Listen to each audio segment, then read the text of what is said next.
This is the Team Church Podcast with Kevin Gerald, where we exist to move church forward and have the conversations that every team needs to be having.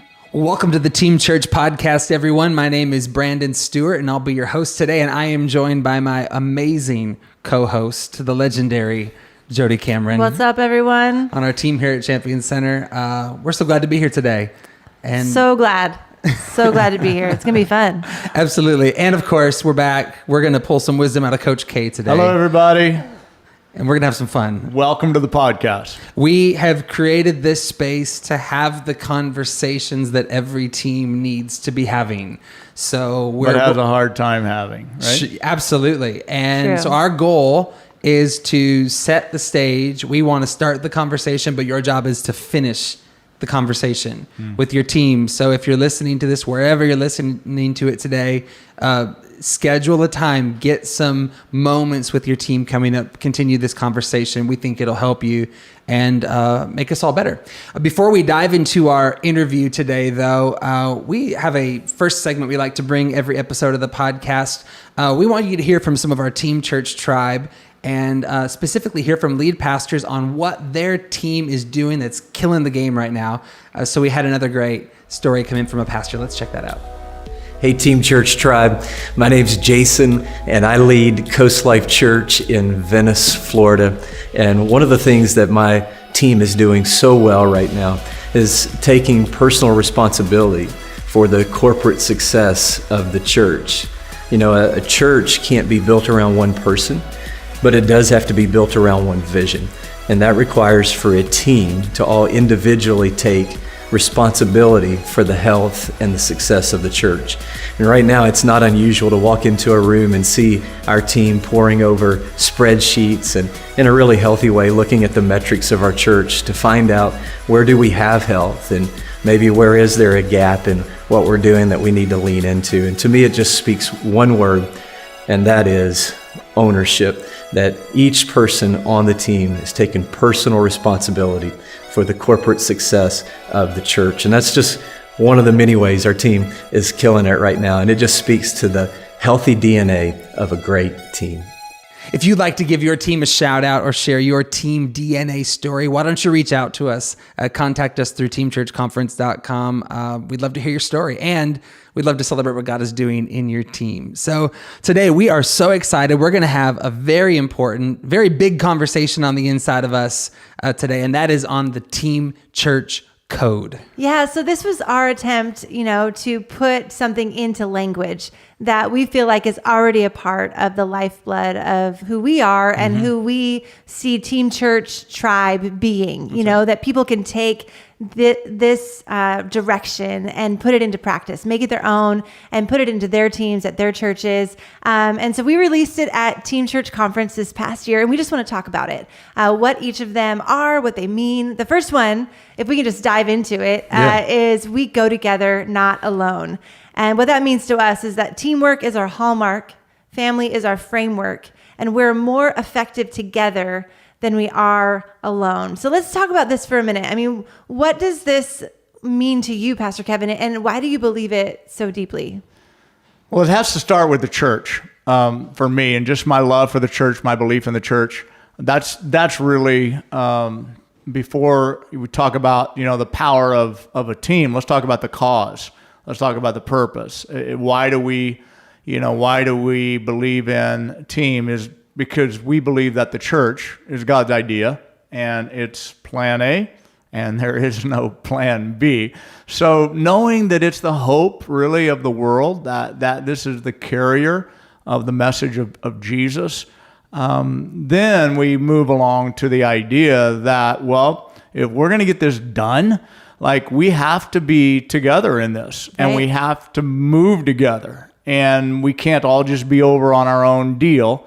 It's like, if you get a band to play a song and every instrument plays a different song, right? Or plays it in a different key. So true. There's not much of a song. So you can take a great song and mess it up like really quick. So it's just saying, okay, guys, this is a cause. This is a great cause that we live for. It's a great cause that we represent.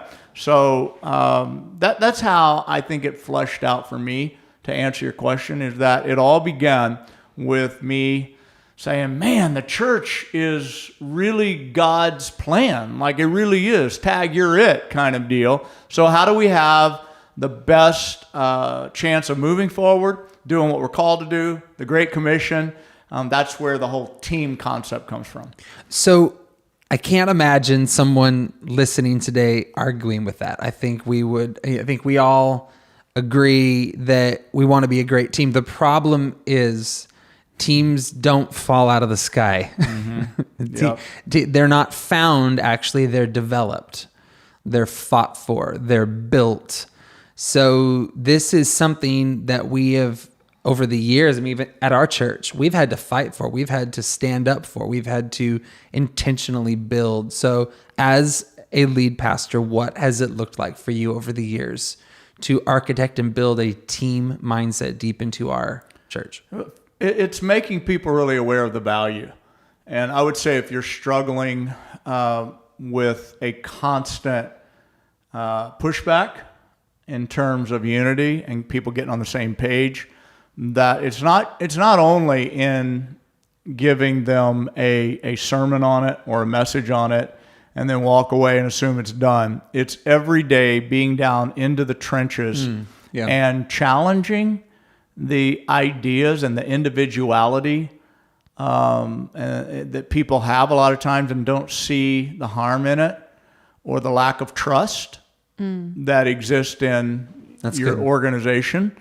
We've all been in situations where it's really hard to lead a group of people who don't trust each other. And so it's getting down into that, the framework of that in your organization, and identifying what are the things that are holding us back from being this cohesive, unified team that can be effective together. And if you can identify those things and work on them and have the tough conversations, and identify what is it that's holding us back from moving together better. And then I say challenge it.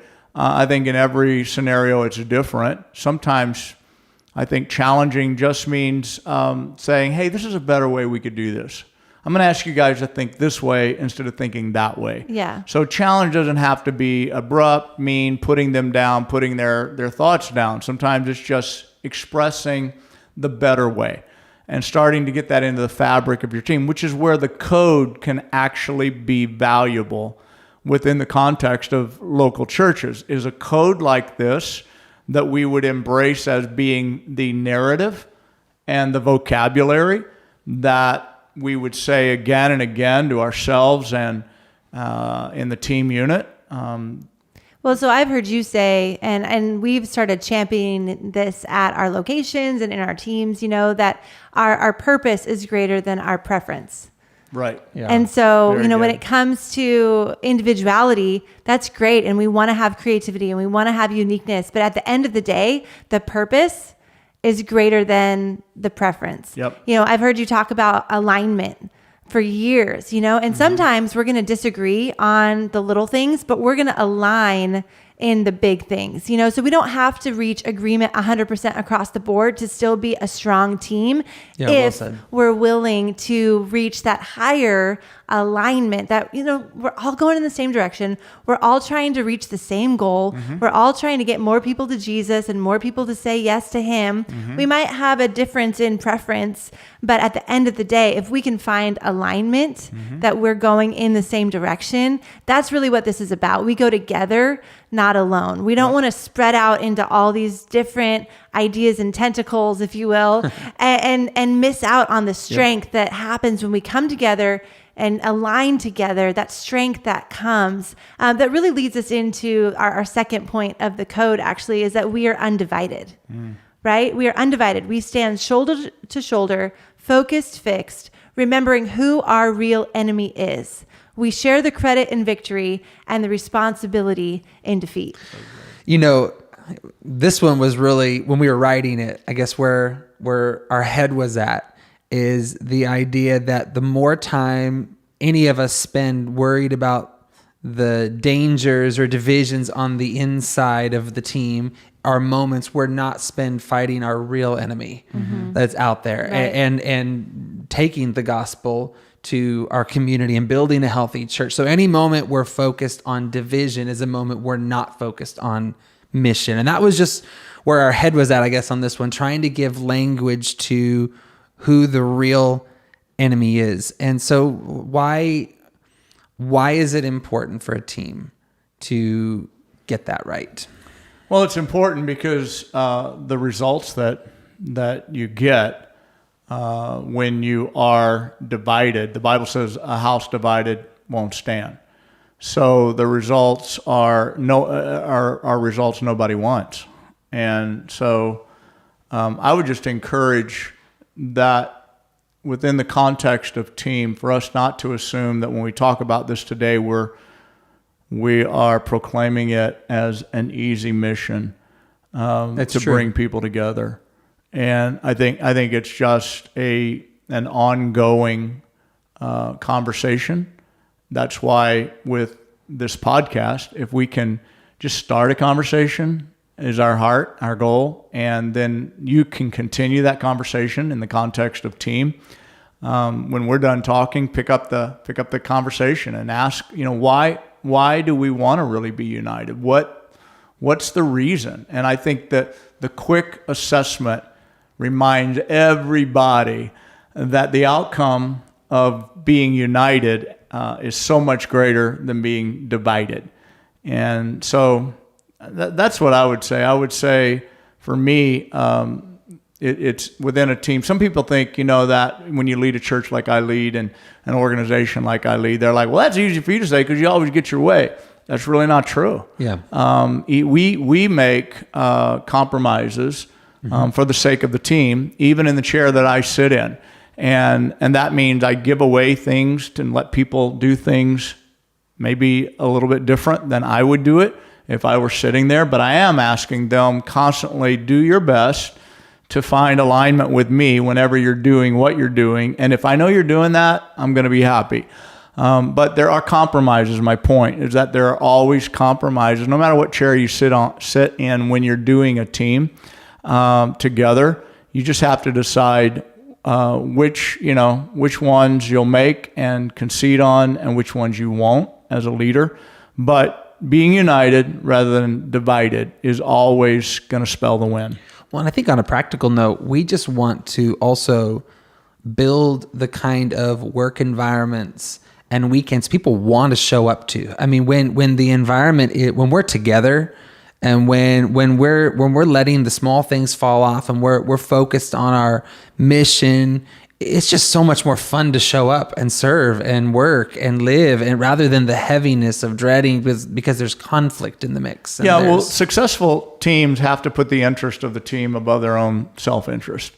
And I heard the story of two brothers who inherited a family farm. And I love this story. I like to share it because one of them was married and he had a family, and the other one was single. And so they agreed to split the harvest and all of that among themselves. And the single one started thinking, you know what, my brother needs this more than I do.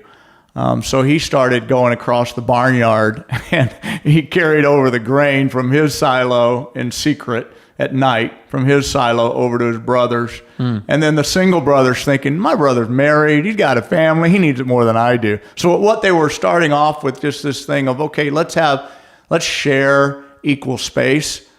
When they got into the flow of the interest of one another, caring about one another, then they started taking care of one another.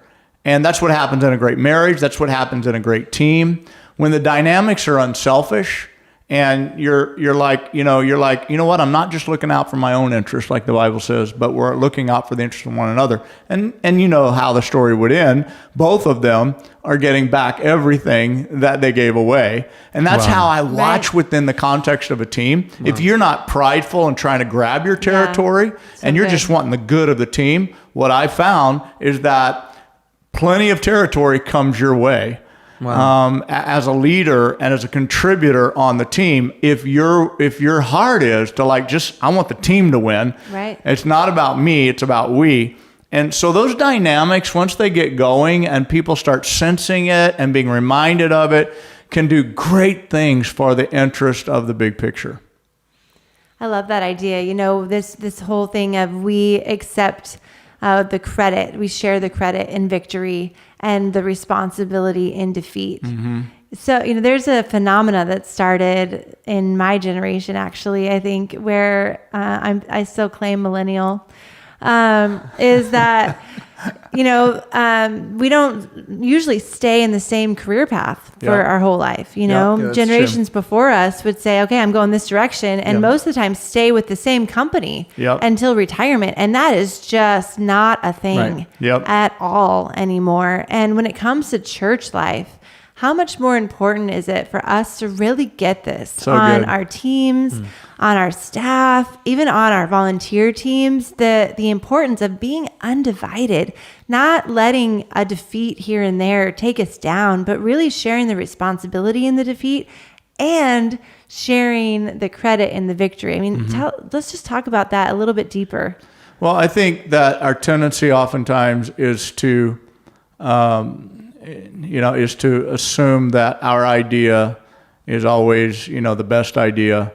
And I think that's the next thing we're actually going to talk about today, is that we have to realize within the context of a team, like you said, Jody, is that whenever you come to a table, the idea of we all have is better than the idea any individual has. Yes, absolutely. And so the collective nature of a thought is much better than an individual thought. So we let the best idea win. Right. Is what we do as teams, and we bring one idea, another idea, and it's not about owning it. It's not about, well, that was mine, or anything like that. The only time that ever comes up around Champion Center teams usually is in jest and in fun. Wait, I started that. I had that idea. That was my, and that's harmless. But when we all are committed to the best idea winning, we will just stack ideas up with a little bit of input from you and a little bit of input from you. We consider it. Maybe that's not good. And at the end of the day, we come out with something much better than any individual could have come out with. Pastor, one thing I really appreciate about your leadership that I think I'd love for everybody to know is that you constantly ask us to elevate, and you constantly ask us to go after what matters most. Mm-hmm. You've even said it in this episode, and you and I had a conversation the other night around this, just the idea that you always ask us to think team. You always ask us to think about the church. Mm-hmm. Keep those two things intact. Mm-hmm. Like put you second and put the team first.